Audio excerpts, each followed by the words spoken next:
¿Qué te rompió por el resto de tu vida? La muerte de mi hermano y mi cuñada. Mi esposa y yo estábamos cuidando a sus gemelos de 4 meses, y recibimos una llamada diciendo que había habido un terrible accidente. Fuimos al hospital y mi hermano había muerto en el acto y mi cuñada pendía de un hilo.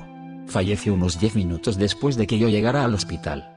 La mató un conductor borracho que se saltó un semáforo. Por suerte pudimos adoptar a los gemelos, que cumplen 5 años dentro de 2 semanas.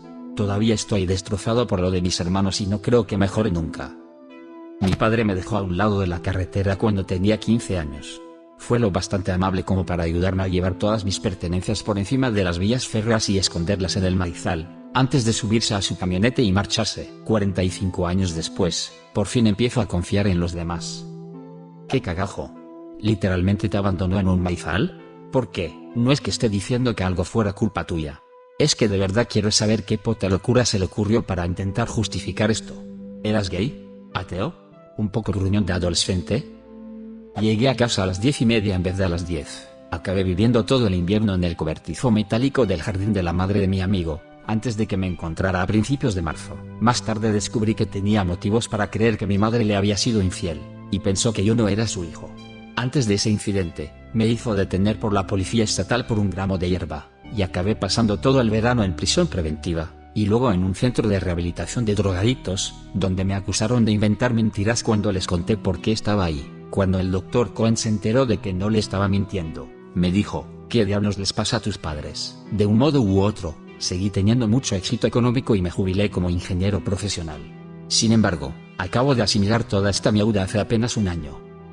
Mi padre tuvo un episodio psicótico cuando yo tenía 19 años. Era un padre maravilloso y un tipo muy discreto. Durante 1 o 2 meses antes, había estado inusualmente animado y le había gritado a mi madre. No lo recuerdo bien, pero creo que en ese momento ya le habían diagnosticado trastorno bipolar, pero no tomaba la medicación. Alrededor de medianoche, llegó una noche en la que yo empezaba a dormirme. Le oí gritarle a mi madre abajo, y me dirigí a la puerta de mi habitación. Entonces oí gritar a mi madre y bajé corriendo las escaleras. La tenía inmovilizada contra la puerta de atrás. Estaba muy borracho, lo que no era habitual en él. Le aparté, mi madre le gritó que volviera arriba, y él empezó a decirme un montón de mierdas. Mi madre llamó a su psiquiatra, que le dijo que llamara a la policía y a una ambulancia. Antes de que llegaran, mi padre volvió a bajar las escaleras, y se abalanzó de nuevo sobre mi madre intentando agredirla. Le tiré al suelo y forcejeé con él.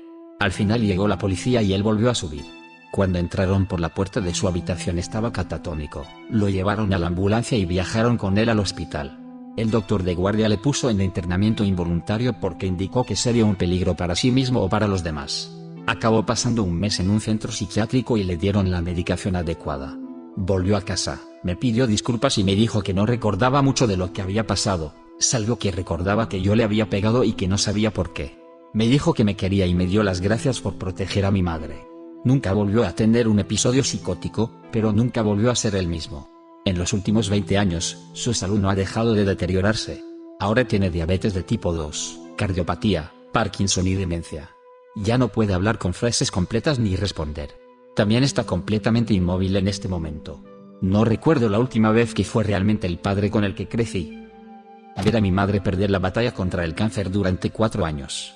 Y luego estar en la habitación cuando dio su último suspiro. Nunca volveré a ser la misma. Mi abuelo también falleció recientemente de cáncer. Me dijo: no puedo perder esto.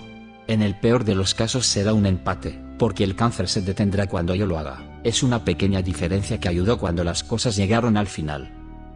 Cuando tenía 9 años vi como un auto atropellaba y mataba a una compañera de clase. El primer día de mi 5º grado. Su padre la estaba dejando. Él también lo vio. Nunca pasa un día sin que piense en ello. Han pasado 44 años desde que sucedió. Oh Dios mío. Lo siento mucho. La visión de lo sucedido fue horrible, pero los gritos de su padre fueron lo que más me afectó. Sí. Soy paramédico y los gritos de los familiares es absolutamente lo primero que se te queda grabado en la cabeza. El sonido de la pena pura. Lo siento, amigo.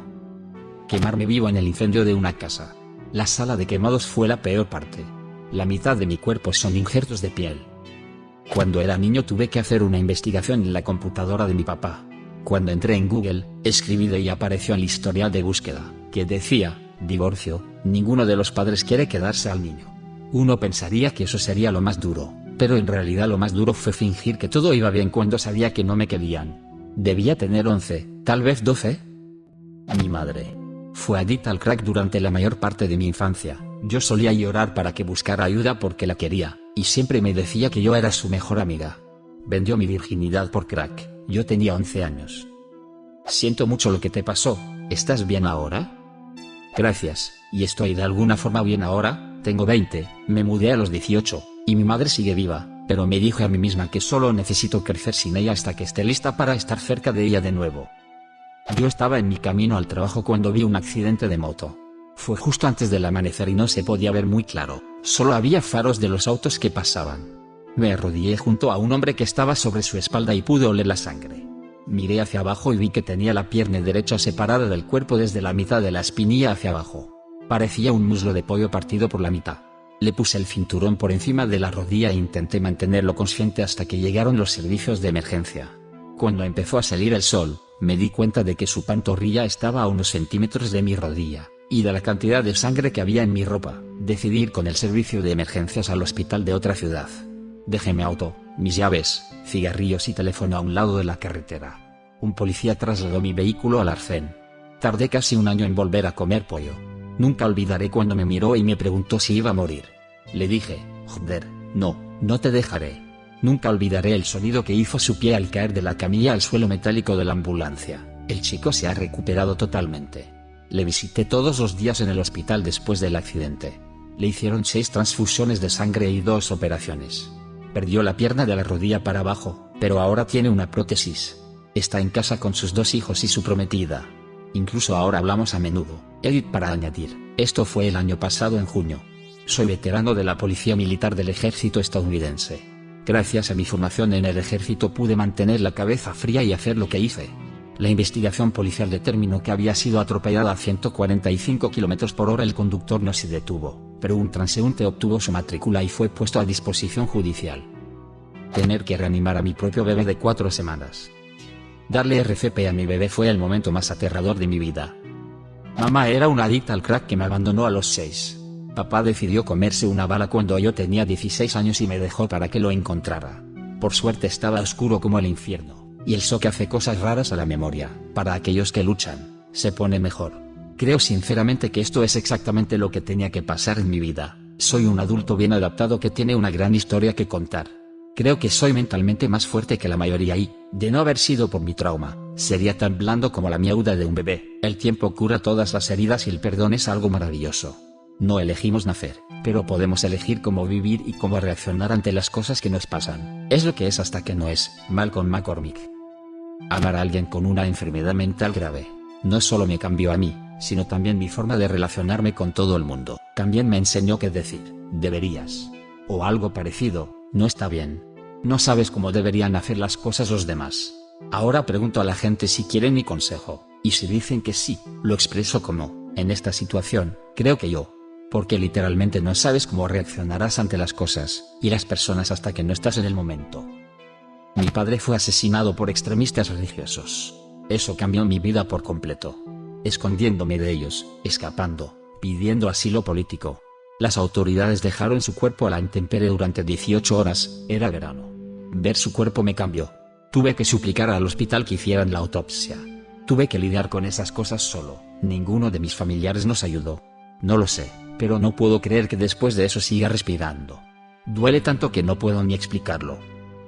Mi madre murió de cáncer cuando yo tenía 14 años. Intentó morir en casa de forma natural. No fue una buena idea. Recuerdo que dijo que necesitaba orinar, y yo era la única que estaba en casa. Intenté llevarla al baño pero me caí y su mandíbula golpeó el lavabo. Me sentí horriblemente mal y como un fracaso.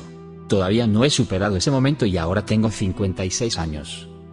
Cuando era niña, un adulto me dijo que sonreír me hacía la cara más fea. A día de hoy me cuesta sonreír, y a menudo me dicen que tengo la cara desencajada. Me acosaron durante toda la escuela. La gente nunca se da cuenta de cuánto juzgué el acoso a los niños de forma permanente a menos que lo experimenten de primera mano. Mis 2 padres son fumadores empedernidos. Tengo asma desde hace 35 años.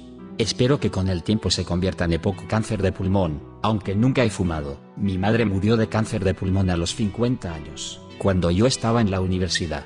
Ella y yo estábamos muy unidas, y eso destruyó mi capacidad de socializar con normalidad durante años. Mi padre tuvo cáncer de garganta después de seguir fumando durante 20 años tras la muerte de mi madre. Aún vive, pero está permanentemente discapacitado por las complicaciones. No volverá a comer y tendré que ayudarle económicamente el resto de su vida. Si no, podría comprarme mi propia casa. Ser criado como fundamentalista. Todavía tengo pesadillas sobre el infierno a veces. De niño, estaba profundamente jodido. ¿Qué te jodió a ti de por vida? Deja un comentario. Y suscríbete al canal si quieres ver más videos como este.